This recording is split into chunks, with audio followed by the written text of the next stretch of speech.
Já, velkomin að Rauða borðinu 2. nóvember, það þriðjudagskvöld og í kvöld ætlum við að ræða leigjendamál og hingað eru komin til mín við Rauða borðið fólki sem í stjórn samtaka leigjenda sem voru kosin á aðalfundi félagsins á laugardaginn síðasta og fólki sem ætlar að endurreisa samtök leigjenda og hefja hagsmunabaráttu leigjenda. Þau eru hérna í stúdíónu eru Yngvi Ómar Sighvatsson og Guðmundur Hrafn Arngrímsson og svo á netinu eru þær Vilborg Bjarkardóttir og Anita da Silva Bjarnadóttir. Verið velkomin. En kannski bara rétt að byrja á því að spyrja hvað ætlið að gera við samtök leigjenda? Ég má byrja bara hér í stúdíónu, Yngvi. Já, ég sé fyrir mér allavega að taka þátt í þessu til þess að breyta hag leigjenda og kannski verið litið á okkur, það litið á leigjendur sem svona annars flokks fólk, skiljið, og það þykir einhvern veginn lægja okra á okkur. Það eru mannréttindi fyrir mér að hafa aðgang á húsnæði, hvort sem þú leigir eða kaupir það og þess ekki sinnt. Ég meina eins og Reykjavíkurborg og öll sveitarfélögin í kring ekkert að sinna þessari neyðarþörf sem fyrir fólk og ég þekki það bara með son minn sem var að stíga út miklum veikindum og fekk ekki húsnæði. Ég þurfti að stíga þar inn, sko. Og síðan bara að eins og með verð á leigu, ég meina eðlilegt að fólk sé að borga meira í leigu heldur en fólk að borga fyrir íbúðuna. Þannig að segjum að ungu maður sem fæðist með silfurskeið í munni og fær foreldra til að leggja fram nokkra milljónir að hann getur keypt sér íbúð og svo getur hann lifað á leigutekjunum og borgað upp íbúðuna að einhverju leyti. Þetta bara rangt, þetta svona siðferðislega rangt, en þykir allt í lagi á Íslandi. Og svo finnst mér, við þurfum að beita okkur fyrir svona heilbrigðari leigumarkaði og að þau opinbera komið þar inn líka. Eins og gert við í kringum okkur, þar sem eru bara stór opinber leigufélög sem eru að stuðla að heilbrigðu markaði, það bara markmiðið þeirra. Þú veist, hérna ekkert slíkt ekki svona hugsa út í það. Guðmundur? Ég bara tek undir allt sem Yngvi var að segja. Að mínu viti þurfa samtökin að svona hugsa málin svona ekki margþætt og kannski ekki bara svona út frá einu þröngu svona skópi eða svona einni sín heldur líka þetta eins og að segja sko að vera málsvari leigjenda þeirra sem eru á leigumarkaðnum og jafnvel kannski kjósa að vera það. Það geta verið tímabundnar aðstæður hjá fólki sem að það bara betra fyrir að vera á leigumarkaði vegna þess að kannski fjölskyldan framundan að krakkarnir flýtur heiðrinu og kannski ekki tímabundið að kaupa og svona, fólk velur að vera á leigumarkaðnum, það getur líka verið að hugsjón og það nú kannski rímar svolítið meira við þessum aðstæður sem eru út í Skandinavíu. Flestir eru bara út af fátækt. Ég segi það, en það til dæmis bara svona ekki kannski hugsjón, en það bara val hjá fólki út í Skandinavíu að búa á leigumarkaðnum, en fólk getur hugsanlega fundist að einhverju leyti valið að einhverjum ástæðum. En það þarf að vera málsvari fyrir þessu leigjendur, það að segja að þeir finni hjá sér málsvara og hóp fyrir réttindabaráttu sína, það að segja að það sé ekki okráðum og þeirra réttindi séu tryggð. Og svo finnst mér líka mjög mikilvægt sem Yngvi kom inn á að samtök leigjenda, þau beiti sér líka fyrir þessum sem við vorum að tala að þessi heilbrigð húsnæðismarkaðar. Það að segja að það sé framboð af húsnæði sem hagstætt, bæði hagkvæmt og sé ekki íþyngjandi fyrir þá sem þau eru að búa í og beiti sér bara fyrir því að réttindi leigjenda séu tryggð og að markaðurinn sé heilbrigður að þýðum til að það sé öllum tryggt húsnæði á mannsæmandi verði. Vilborg, hvað vilt þú að leigjendasamtökin geri, eða samtök leigjenda? Ég ætla að stilla betur kamera. Ég tek bara undir það sem hefur komið fram áðan. Mér finnst bara mjög mikilvægt að sé til samtök þetta stóra málefni. Þannig að það hljómar náttúrulega bara mjög furðulegt að það sé ekki til samtök fyrir leigjendur. Þetta ekkert eitthvað svona jaðarsport, heldur bara fullt af fólki sem leigir og það þarf að vera samtök til að knýja þessa baráttu. Og líka bara að það sé umræða, að það skapist umræðuhefð á Íslandi leigumarkaðinn og við getum speglað okkur í hvort öðru, bæði leigusalar geti vita hvað eðlilegt að leigja á og jafnframt að leigjendur átti sig á því hvað eðlileg leiga. Þannig að það verði til einhvers konar samtal og þessi hópur verði bara sýnilegri. Ég vil að þessi hópur verði sýnilegri, sem að leigjendur verði sýnilegri og geti verið stoltir að því að leigja. Þetta sé ekki bara einhver skömm sem fylgir því að leigja, þetta sé að við hugsum leigjendur sem bara ungt fólk sem tímabundið, heldur að eins og koma áðan að þetta sé jafnvel val að leigja á Íslandi sé valkvætt og þetta sé það góðir samningar að þetta sé ekki bara fátæktra gildra. Ég vil til dæmis að verði talað leiguþak og við kannski sækjum meira í fyrirmyndir erlendis og eigum einhvers konar samtal það sem gengur og gerist innan Evrópu. Þannig að og bara virkja samfélagið, leigjendasamfélagið, það algjör bara, það vantar þetta samtal og það algjör skortur á því miður. Þannig að ég bara bind mikla vonir við samtak sem að opnar upp á umræður, bara hafa opnar og spennandi umræður þessi mál. Aníta, þú að bæta við? Ég tek undir bara allt það sem þið voru að segja. Mér finnst, ég meina alveg svo vinnustæðir hafa stéttarfélög, þá finnst mér að leigjendur eiga alveg jafn mikið að hafa eitthvað málsvara. Einhver sem talar fyrir þeirra hag og þeirra réttindum. Og hið opinbera, ég alveg sammála því að það mætti koma meira við sögu. Það þarf að byggja meira félagslegt húsnæði, finnst mér. Og það þarf þetta þak. Bæði þak á leiguverði miðað við fermetra og miðað við tekjur ætti í rauninni líka að vera einhvers konar þak og við getum tekið til fyrirmynda til dæmis Danmörk með svona kaupleigu íbúðir. Þetta bara mjög, ég sé bara fram á að við munum breyta mjög miklu vegna þess að þetta mikið umræðinu núna. Fólk gefur að átta sig á því að þetta ekkert eðlilegt. Það ekkert eðlilegt við það að leigja kannski 15 fermetra herbergi með sturtu við hliðina á rúminu á 110.000. Það bara ekkert eðlilegt við þetta.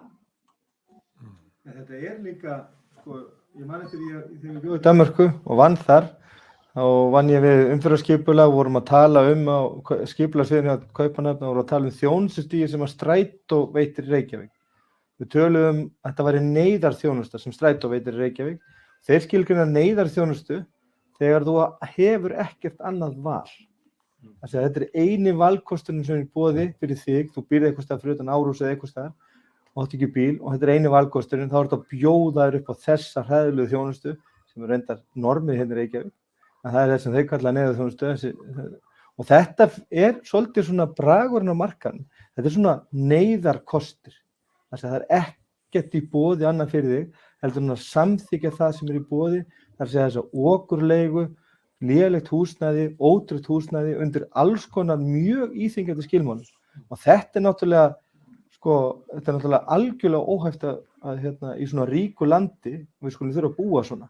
Ég á systkini sem eru öll á leigumarkaðnum og þau eru að búa svona í sambúð eða svona í kommúnu. Bara maður þekki varla það eru aðstæður, annar staðar í Evrópu. Ég þekki náttúrulega mikið til, ég unni mikið ungu fólki. Mikið ungu fólki býr í svona kommúnum kannski fram með 30 í Evrópu. Það vegna atvinnuleysis og ónóra atvinnutækifæra og lítilla tekjuöflunar. Það ekki vegna þess að húsnæði svo gríðarlega hátt. Hérna erum við með kannski 2 fullorðna og 3 fullorðna einstaklinga sem þurfa að vera saman húsnæði út af því að leiguverðið svo hátt. Það ekki þetta fólk getur ekki komast út af vinnumarkaðinn. Þannig að við erum að rétta þessa skekkju og taka þetta í burtu, þetta þurfa að vera neyðarúrræði þar sem að þú bara undirgengst nánast hvað sem er sett fram af leigusalanum. Þetta þarf að laga. Það neyðarástand. Sveitarfélögin veita eins og í félagsskiptum að það ekta svona neyðarþjónusta því að þú þarft að uppfylla nýju skilyrði og það ekki bara það að þú sett með lágar tekjur, að þú sett húsnæðislaus, heldur þarftu að hafa orðið fyrir einhverju áfalli í lífinu og vera í bara eiginlega brotin á öllum sviðum, líkamlega, andlega, fjárhagslega og bara félagslega. Það ekki nógu mikið neyð að vanta bara yfir höfuð. Það sem bara ótrúlega, það sé ekki nógu mikið neyð. Þú eru að hræða okkur líka svolítið. Þú eru að hræða okkur. Skilur, að félagslega kerfið bara fyrir þá sem eru algjörlega á barmi allra örvæntingar. Þannig ætlum við að búa til félagslegt kerfi svona stuðningskerfi á landinu, það er fyrir þá sem eru gjörsamlega örmagna á líf og sál, ætlar þú að fara þangað? Ef ekki, þá skuldu bara haga vel hérna á frjálsamarkaðnum. Aníta sagði okkur frá þessu í síðustu viku eða þar síðustu. Þú varst á biðlista eftir félagslegri íbúð í Reykjavík í 10 eða 11 ár? Já, Gafstu upp? 11 ár. Og þar voru svona skilyrði sem þú þurftir að fylla upp, ekki bara það að ekki hafa tekjur og vanta þak yfir höfðið, heldur þurftir að uppfylla eitthvað svona skilyrði að þú ættir raunverulega bara bátt á öllum sviðum. Sem ég átti, sem að í rauninni gerir þetta svo furðulegt að hversu bágt þarf það að eiga til þess að eiga kost á íbúð? Þarf það að vera bókstaflega að gista í einhverju gistiskýli eða hvar liggja mörkin einhvern veginn og svona þeir sem að fá íbúður, þetta er oft á svolítið gráu svæði, fólki sem er kannski tekið fram yfir mann sko. Þannig ég svona veit ekki alveg hvar þessi mörk liggja sko. Þetta er líka bara, veist, hvað eru 6-8% íbúða í Reykjavík félagslegar, eitthvað svoleiðis? Þetta er ekkit algengt kringum okkur, kannski 30% íbúða. Almennar svona félagslegar íbúðir. Já. Þess að félagsbústaðir eru líka með íbúðir fyrir aldraða og fatlaða og meira segja held að gistiskýlin séu talið þar inni eða þessi smáhýsin. En ef þú tekur svo bara það sem að fólk er almennt með í huga, þess að bara almennar félagslegar íbúðir, að þá er það bara um 5% í Reykjavík. Sem er bara skammalegt ef við berðum okkur saman við sambærilega borgir í Evrópu. Ég sé tölur frá eins og í Svíþjóð þetta 30-40% sko. Og það er bara líka, þá er ekki bara tilgangurinn að veita félagslegt húsnæði, heldur að hafa aðhald á markaðnum. Fólk get ekki bara stillt leigunni öllu bara upp úr öllu verði, skilur, það temprar heildina sko. Og það er, og ég hef svo sem talað um það áður að mér finnst að, veist, það eru til lög sem bannaðir að leigja, lána peningana þína með ofáum vöxtum. En ef ég set þessa peninga, segjum ég í 40 milljónir, ég set þar í húsnæði, þá er engin lög sem banna mér að setja bara eins háa vexti og ég vill á það. Þú veist, þótt að húsnæði sé lífsnauðsynlegt fyrir fólk. Það er ekkert sem temprar verðið. Mér finnst þetta mjög góð samlíking hjá Yngvar að vísa í þessu okurlán og þennan viðbjóð sem að samfélagi fékk gagnvart hraðpenningum og þessum fyrirtækjum sem spruttu upp í 2013-14 með þessu okurlán og settu svo endan lög gegn þessu fyrirtækjum sem að lánuðu þeir eitthvað verðmæti tímabundið og rukkuðu svo kannski alltaf 50% fyrir. Þetta viðgengst bara á leigumarkaðnum, óheft og jafnvel miklu verð. Þess að þú fær tímabundið lánuð eitthvað verðmæti frá einhverjum aðila fyrir álegningu sem hann bara velur sér algjörlega sjálfur og þú út af þinni neyð er bara verður að taka þetta. Þetta er ekkert af því að þú vilt eins og með hraðpenningana þurftir að fara til að útlanda eða borga einhverja skuldir eða eitthvað svona neysluskuldir, þetta eru heimili fólks, fjölskyldur og þú ert bara undir setta okurlána fyrirkomulega settur og mér finnst bara að þetta skoða þessa samsvörun eða þessa samlíkingu vegna þess að hún á bara virkilega rétt á sér, þessi samlíking. Að þetta séu bara okurlána starfsemi sem framfer hérna á leigumarkaðnum. Þið er að segja það að leigumarkaðurinn sé að einhverju leyti, mögulega stóru leyti, þar sem að fólk er eiginlega misnota bága stöðu annarra. Bara að fullu leyti.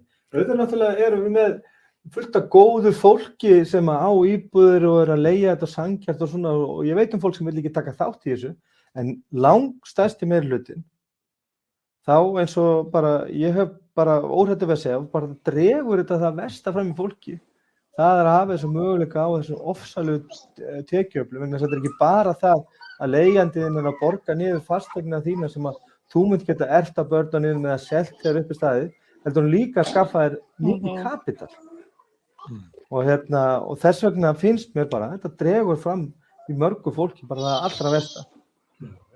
Það séum í svona eftirlitslausum kapitalisma, þá er það svona Dickens skrifaði sögur þetta ástand. Þau kannast við persónulega Dickens, þar sem allir reyna að hafa eitthvað af hinum, að leigumarkaður sé svolítið þannig. Og okkur. Ég finnst þetta að fyndið svona merkileg sagan bara af sjálfum þegar ég var að leigja í Keflavík.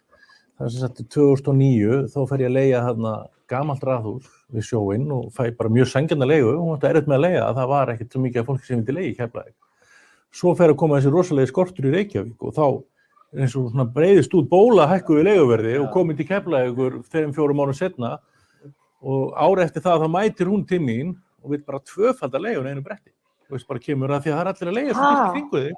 Skilurðu, og vildu bara 100% ofan og ég sagði nei, þú þarft nú allan að laga húsnæði því ég stóði því þá að ég er með 5 fötur undir þakinu hér og þar að því það lag svo mikið í gegn. Já, myndbundaði það var bara straumur á vatni, þú veist, og nei, hún vildi bara tvöfalda leiguna. Og ég sagði bara nei, hún vildi bara vera uppsöndafresti, sem ég og gerði. Og þá tók hún hitan á húsinu, ég gæti ekkert gert í því. Þannig að yfir háveturinn þurfti ég að fara annað. Þú veist, já, ég gæti ekkert gert í því, ekki neitt. Ég leitaði til byggingafulltrúa og fekk fellda niður leiguna því að íbúðin var óíbúðarhæf. Já, en ég fekk ekkert engan hit í húsnæði, skilurðu. Bara slökkt á hitanum. Leigjendur eru náttúrulega þetta er stór hópur.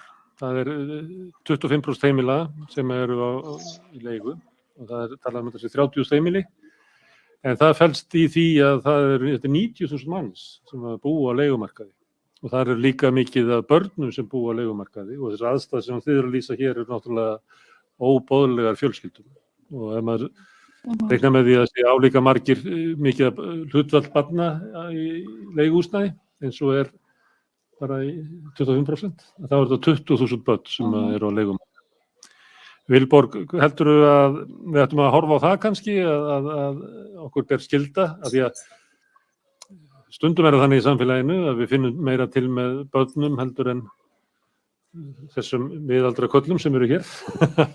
Að við ættum kannski að draga athygli að því að í hópi þeirra sem eru að leigja eru börn og fólk sem bara er ekki hægt að segja að eigi ekki byggja þetta að berga sér út úr þessum aðstæðum. Já, ég held að við eigum að algjörlega beina okkur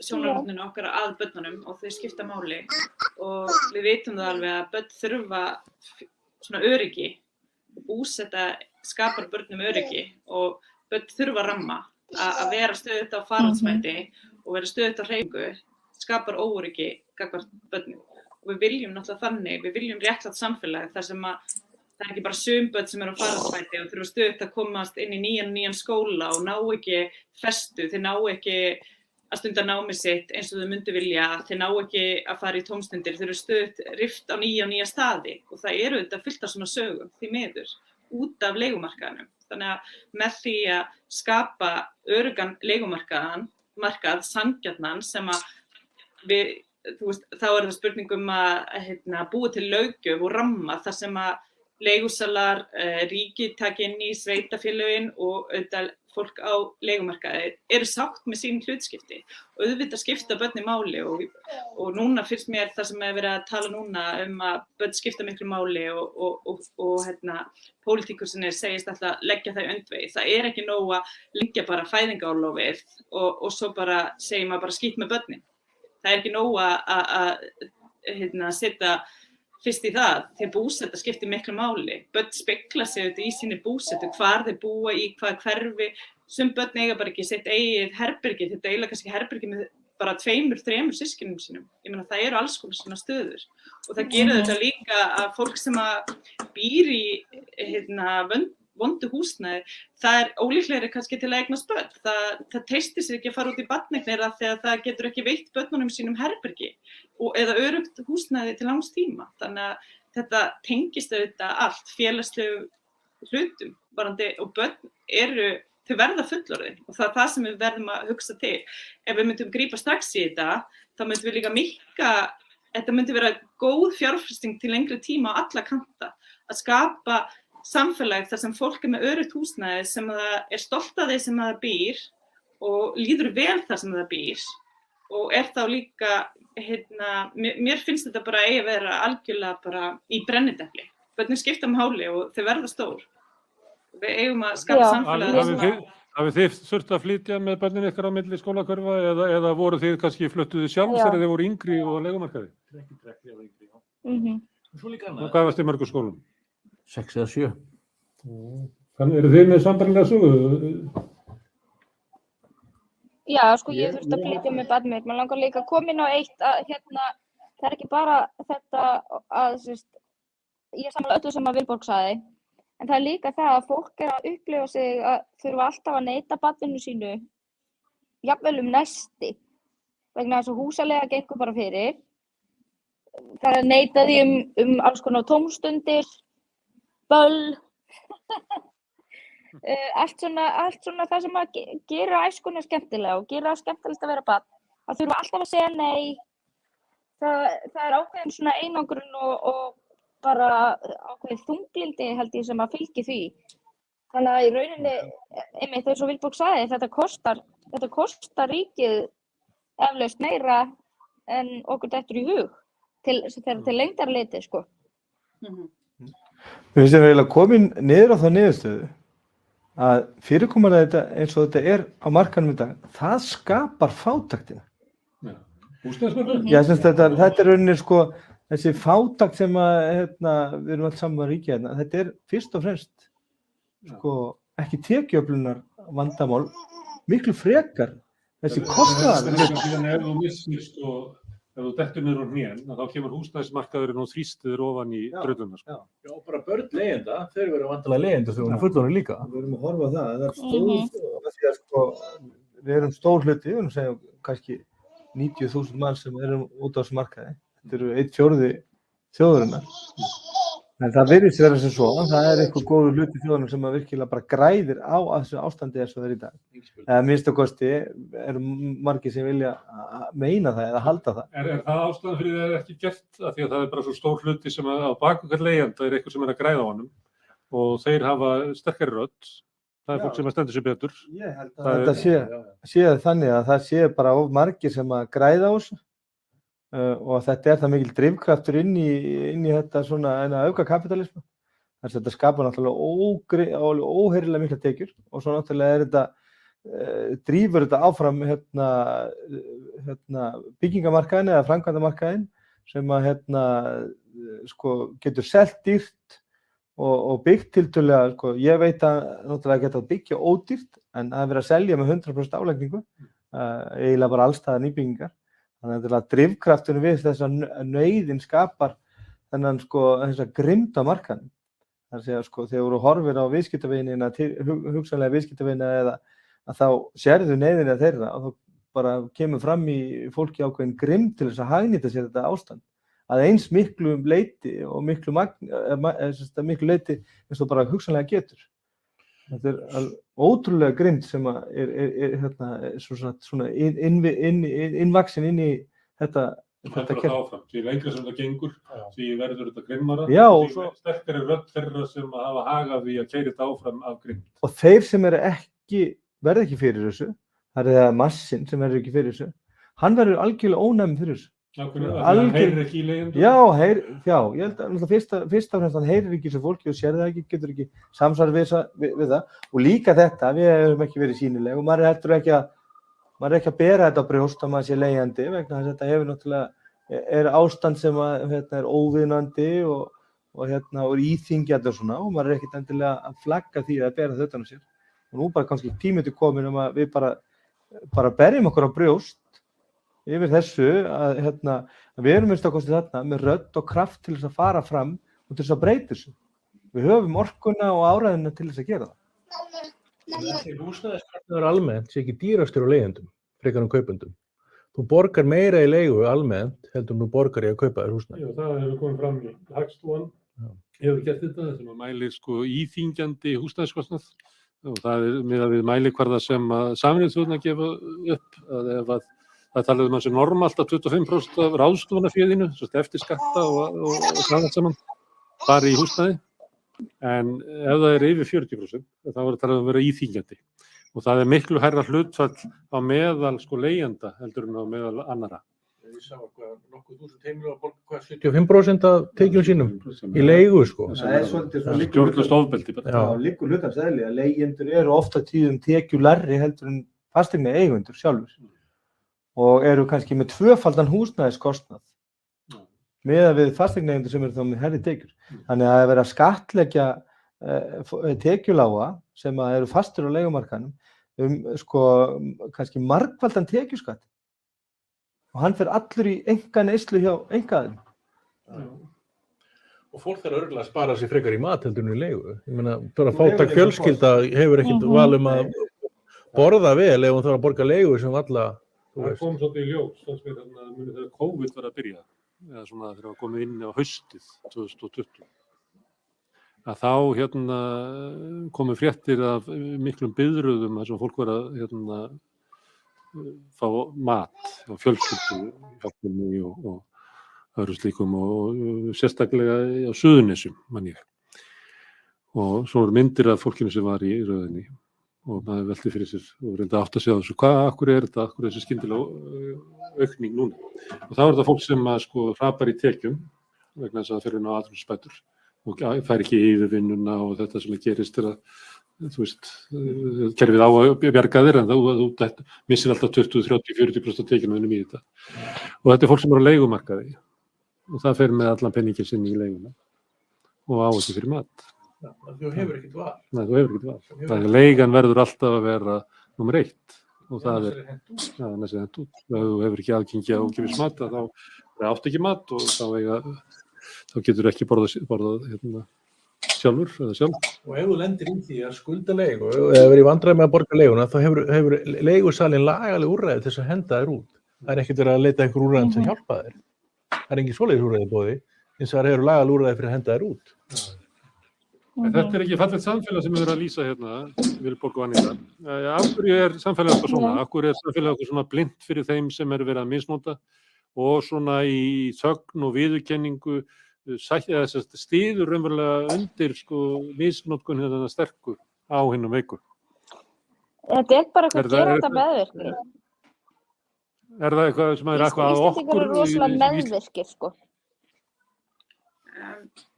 Ég held að bara á Íslandi, mér finnst svolítið svona eins og það er líka bara svona, ég sagði það einmitt í fyrsta spjallinu sem ég kom í, að það vantar stundum bara svona fjölmenna staði til að spjalla saman og þetta netið hefur hjálpað Íslandi rosa mikið. Margir segja, netið hefur gert svo leiðilegt og svo mikið, við sáum það bara, Íslendingar voru mjög hraðir á Facebook og rosa margir, af því það vantar bara umræðuhefð og Íslandi hefur skapast bara, hún er að verða til miklu betri umræðuhefð, en það var bara, ég man að hafa alist upp í svona mónotónísku samfélagi, þar sem að bara mjög sterkar raddir bara yfirkengu alla umræðuna. En það er sem betur fer, það er að verða til Facebook-hópar og það er verið að búa til, þú veist, það hver og einn getur skrifað eitthvað sínu Facebook-síðu og svona. Þannig að við erum að skapa meira og meira fjölradda rými, þannig að svona vonandi afbyggist eins og, þú veist, okurlega. Við erum að taka skrefið, eins og fyrir svona samtök og þökk sé til dæmis bara svona netinu, að svona samtök verða til af því að við getum nýtt okkur netið og svoleiðis og vonandi bara sjáum við fram á bjartari tíma. Ég held líka bara að Íslands samfélag hafi verið mjög mónotónist, meðal annars við erum eyjaskegjar, það er einn þáttur að því, skortur á samtali við útlönd hefur alltaf einkennt íslenska sögu, það gefur augaleið og bara samaburðurinn, mér finnst ofta alveg hlægilegt þegar við berum okkur saman við Skandinavíu því að samaburðurinn er bara algjör bull og vitleysa þegar maður skoðar bara matvælaverð.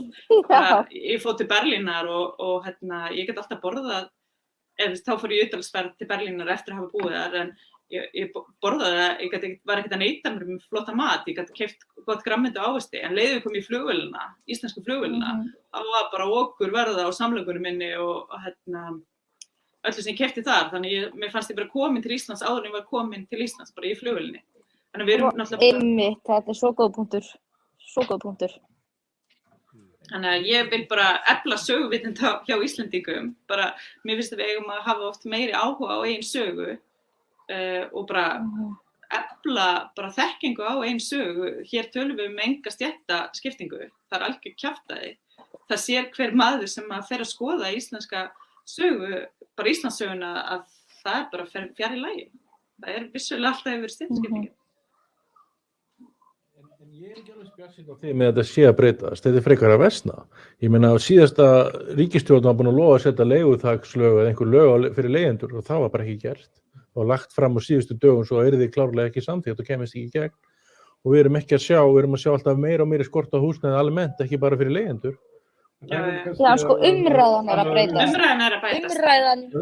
Umræðan að breytast, sko. Gaman að heyra Markaðurinn að vera harðari. svona jákvætt netið vegna þess að það náttúrulega þannig að við lifum áður í umræðu þar sem var stjórnað af svona bara miðlægum fjölmiðlum sem að voru bara að tala út frá valdinu, eins og sagt að það var hluti af valdinu og netið náttúrulega brýtur þetta svolítið. Það verður meira rými fyrir jaðarsetta hópa, þá sem ekki hafa fengið að taka þátt í umræðinni í stóru miðlunum og inn í stjórnmála hefðinu og öðru slíku að binda samtökum. En leigjendur náttúrulega komið mjög skammt með þetta, þannig að það ekki von að það eðlilegt að það sé slæmt ástand og hins vegar tækifæri til þess að búa til samstöðuna, hún fyrir hendi, meðal annars af því að ástand svo slæmt. Að hópurinn hrekst í það að bregðast við. Eins og mér fannst þú verið að segja að ástandið verið svo slæmt að það hlyti að verða til eitthvað ansvar. Já, það bara, svona sagan segir okkur alltaf að það einhver tímapunktur sem svona ansvarið verður bara automatist eða sem það verður bara til. Þetta bara svona eins og gerðist í hruninu þó að náttúrulega svona stofnanir og fjórflokkurinn hafi náð að kæfa þau breytingu upp. Þá held ég eins og það sko að við getum lært af því. Lært af því hvernig fór fyrir mörgum breytingaöflingum hrunið. Það verði ekki sjálfur sér eða svona stofnanavaldinu bráð. Að við verðum að virkja þennan kraft sem er í okkur vegna þess að við erum alltaf fyrst og næst að berjast fyrir þessu frumþörf okkar til þess að eiga heimili og líka til að tengjast hvort öðru og finna okkar sjálfsmynd og eiga í sambandi við nærumhverfið okkar og vita til þess að þetta eitthvað sem að getur dvalið með okkur og hjálpa okkur bara að þroska sem manneskju. Og þetta svona frumþörf mannsins, það að tengjast umhverfinu sínu og tengjast í svona tryggða böndum og leyfa því að hafa áhrif á sig og hafa áhrif á það sjálfur og vera hluti af því og finna sér hluti einhvers svona samfélags. Og þetta svona bara eina af þessum að skilgreinum okkur sem veru. Það þessi þörf fyrir okkur að tengja samfélaginu okkar og vera til. Og þess vegna held ég að hljóta vera þegar svona stór hópur samfélagsins verður útundan og næri ekki að rækta þessa þörf og þetta kannski gengur kynslóð fram að kynslóð. Þá bara verður það annarkvort þá að verða til af einhverju afli og viðbragði sem getur litið alls konar út eða þá að eins og við erum að gera þetta að gera þetta skipulega og líka ákveðnu rökhyggju og sanngirni og réttlætiskennd og líka bara af ákveðnu reiði sem mér finnst bara vera kraftur sem að mér bara finnst að við eigum að virkja og leyfa okkur að virkja, vera reið gagnvart þessu kerfi og leyfa henni bara að vera til. Og leyfa fólki bara að finna fyrir það og sjá það. Vantar reiðalegu leyendur. Það náttúrulega ekkert eðlilegt við að við búum í samfélagi sem ekki með neitt leiguþak og þú mátt hækka bara leigun eftir eigin geðþótta. Það ekkert eðlilegt við það. Þannig að því þarf náttúrulega að breyta og markaðurinn náttúrulega, það rétt, hann verður harðsvírari en á móti kemur þá höfum meiri vettvang til þess að efla umræðinu og skapa umræðuhefð og breyta þessu. Ég hef fulla trú að við getum séð fram á bjartari tíma með svona samtökum og þrýstiafli og réttindabaráttu sem eru tilbúin að heyja án þess að skammast okkur fyrir því hver við erum eða að maður þurfi að skamma sín fyrir það að vera leigjandi eða fátækur í Íslandi bara algjörlega óásýtanlegt, skilur við. Það er bara fullt af fólki á Íslandi sem fátækt. Herðu, já. Við getum bara verið næstu stolt að vera leigjandi, við erum að kaupa íbúðir fyrir annað fólk. Já, í alvörunni. Við erum nú verið. Já. Ég að kaupa íbúð fyrir unga mann í Vesturbænum. Borga honum það og meira til. Herðu, en við munum halda áfram að tala leigjendamál við Rauðaborðið, enda það húsnæðismál eitt bara, ég veit ekki neitt hagsmunamál sem stærra fyrir alþýðumanna og ég veit heldur ekki neitt hóp á Íslandi sem hefur það lakar í samanburði við sambærilega hópa í útlöndum eða nágrannalöndum heldur en leigjendur. Ég held að það sé sko staða kvenna eða fatlaðra eða transfólks og bara þú getur til upp endalaust á hópum, aldraðra og eitthvað fleira, ekki jafn miklu lakar á Íslandi eins og staða leigjandi lakari heldur en staða leigjanda í okkar næstu nágrannalöndum. Ég held að þetta sé örugglega sá hópur, við talum ekki þegar í ljósi þess hvað hann stór, þarna mesta þjóðþrifaverk að bæta stöðu leigjenda. Það var talað netið áðan mikilvægi þess. Það til hópurinn á Facebook sem heitir umræðu hópur leigjenda. Ég hveti ykkur til þess að ganga inn í þann hóp. Þar umræða stöðu leigjenda og mér skilst að samtök leigjenda ætla að efla þá umræðu frekar. Ég hveti ykkur til þess að ganga í félagi. Það þetta að gera með því að slá inn leigjendasamtökin.is, ekki nota íslensku stafina, heldur skrifa bara leigjendasamtökin.is. Það þetta að skrá sig inn í samtök leigjenda. Samtökin munu standa fyrir opnum fundum einhverjum á næstunni og það verður kynnt vel. Það samtök leigjenda á Facebook, það þetta að fylgjast með þessu. Samtökin eiga ekki fjármuni til þess að auglýsa sig, þannig ég hvet hlustendur til þess að leita eftir og finna samtökin á meðan þau í þessum hitakassa, fæðingakassa að braggast. En ég þakka ykkur kærlega fyrir að koma og staldra við rauðaborðið, Yngvi, Guðmundur, Vilborg og Aníta. Rauðaborðið verður svo aftur á morgun á sama tíma klukkan 8 og ég þakka hlustundum fyrir að staldra við rauðaborðið í kvöld. Sjáumst á morgun.